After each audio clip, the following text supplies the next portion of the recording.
Hey guys, just want to talk to you about sighting angles using what I call the clock face method. We need to make sure that we're sitting with our eyes directly facing our bodies parallel to whatever we're drawing. It's really important, just as a reminder. If you're sitting like over here and then trying to draw something over there, and you're turning back and forth, back and forth, back and forth, it's a lot more difficult to get accurate lines. But if you're standing or sitting directly facing it, when you're looking up and down, you don't have to move your whole body and get back into the right position every time. Because if you remember, wherever you're sitting and measuring from, you need to keep your eyes in roughly the same spot, otherwise it changes the perspective. Okay? So what we're doing here is not getting rid of this idea. We're still doing measuring. This is an extra skill, sighting angles, but it's still a part of this methodology of sight, see, measure, proportional observation. Okay? The difference is we're going to be adding an extra skill to it, which is how you measure certain types of angles. So in this picture, somebody is drawing a sculpture, and they're using their pencil in this methodology of holding it. Some people call it a candle method. Basically, it's the same as what you've been doing this whole time, holding it and measuring the angle. The angle's on the paper the same as the picture. So they're looking up, holding their hand out with the angle. They're seeing what time it is on the clock. Maybe, 10 o'clock.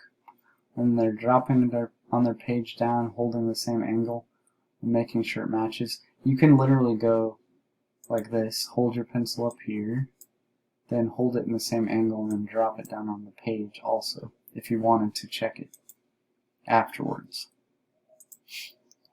You could do this with a lot of things, different types of still lifes. It helps you position things in the right spot because you can figure out where things will line up with each other.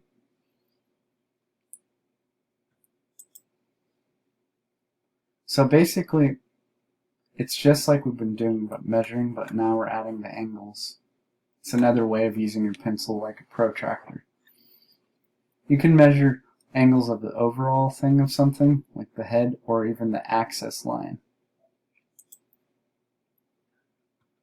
I like to use the idea of a clock because most people can remember what 1:30, or in this case 11:50, looks like. That's why in old war movies they say, after 1 o'clock, there's a jet coming in, because we can figure that out a lot easier than 110 degrees. That would be like there. It's way too complicated. So if you say like 11:30, 11:45, you can kind of remember that. And this is just to show you, the angle is here, the angle's here. What were they measuring in this? The side of the face, right? So you could use it to do angles in all different directions. The nose, the eyes, the angle of every type of thing you can see around you.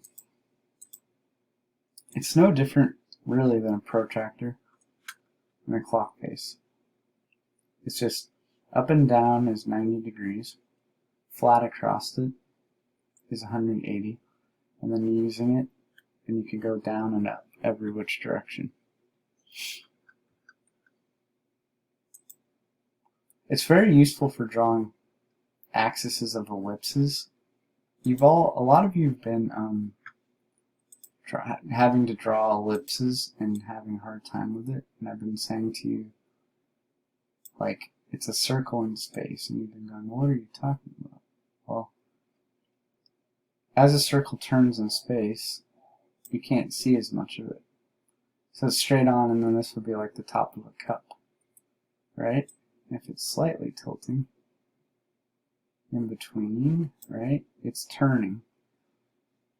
And I could use this idea to figure out where the turns are happening, right? The axes, the major and minor axis. And this one, you can see how I'm adding the lines. Those are the major and minor axes. So if you figure that out, you can figure out what kind of shape the circle could be in, should be in, I should say. So say you measure a cup or something, and you know, okay, or the top of something, and you go, okay, this is the angles of the circle. Then you can go in and draw the circle based on it, right? This drawing tool's not working super well, but you get the idea. So I want you to think about it even for things that aren't square. You could use it for any kind of shape. And you need to really start to think about this idea of an ellipse, because I think it's coming up a lot. It's very useful to actually think about ellipses in terms of a circle is a plane in space. Like it can be like a piece of plywood turning in space, and how you would see it if it was on or a piece of clear plexiglass. How would you see it if it was turning towards you or away from you in space? I think it's also useful to really think about how a circle can fit inside of a box. A square, if it's a proper circle, looking straight at it. And you could find the middle points of all the circles. Well, if the box is turning in space, or the square, then you can still find the middle point of the circle even in space, like here. This is the square turned in space, and if you draw an X through, you can still find the middle point. All the middle points, the crosses. What do I mean? Hopefully you're starting to understand, is that if you think about the square or the canvas that it would fit in, or the piece of plywood or plexiglass it would be on, and how it's turning, you can use this method of drawing an X and a cross on that square and then finding the middle point of the circle here, and then wherever the circle would touch the middle points of each side, that would help you form the circle accurately. Okay? If it's still not making sense, please feel free to comment on in the question and answer board, and I'll try to answer it better for you. But the point is that if you use these type of boxes and shapes and block things out, it'll help you get accuracy, especially using the idea of measuring the angles. This is a perfect example, measuring the angles of things. So if I was drawing this face, I would make sure that I was measuring all the angles on it. Especially though, this big angle right here, the eyes, and the angle of the face. And I would use a rounded version, but the point is, you could use your pencil directly like this to get an idea of it, and then you would be able to go, okay, there's the angle. If this was a clock, what time is it? About 3:10. Okay, if this is a clock, what time is it? Oops, I got that one wrong. If this is a clock, what time is it? You see what I'm saying? The rest of those circles didn't turn out very well. The drawing tools are somewhat limited. It's easier in life.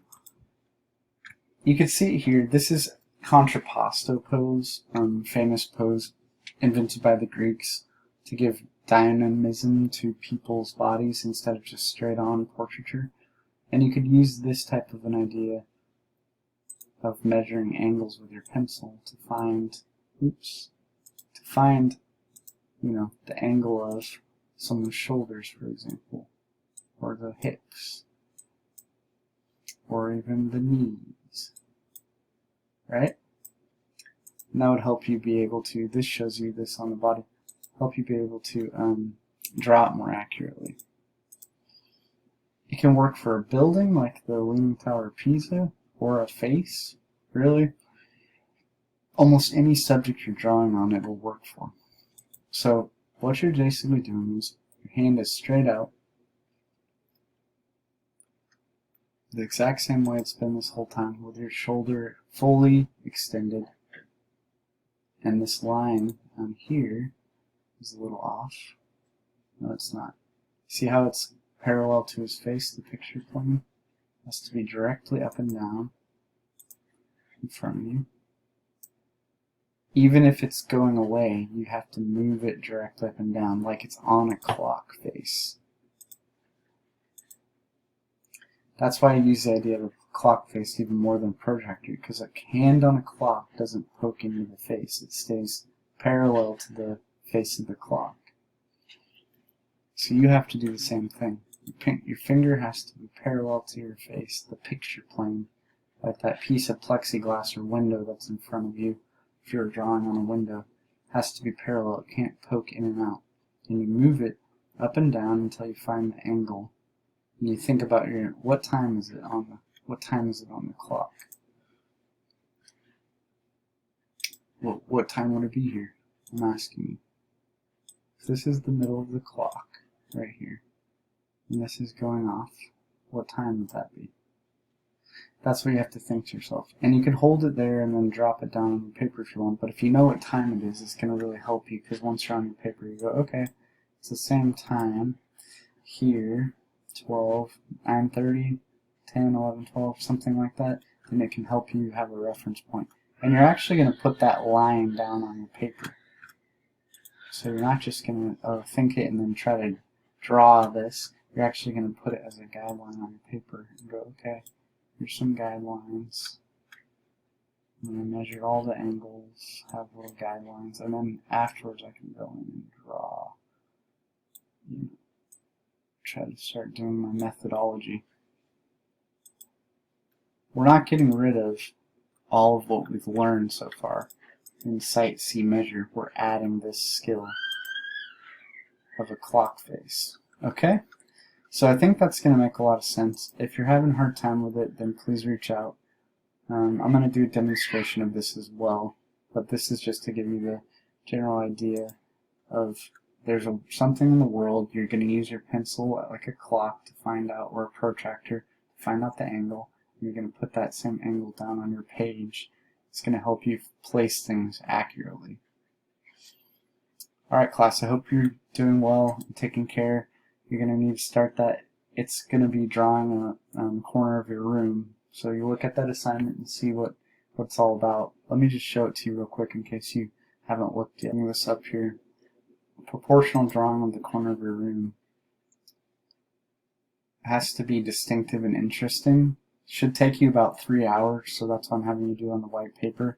So you can just spend some time really working it through, erasing, fixing things. You're not doing any shading.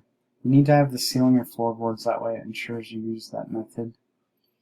Pick an interesting corner with stuff in it. Dresser, maybe clothes or closet. Those are challenging. Cupboards in your kitchen, maybe some still life type of objects, and you draw the whole corner, not just, I don't want to see any drawings, and if they're supposed to last 3 hours, I don't want to see anything that looks like this. Okay, here's my dresser.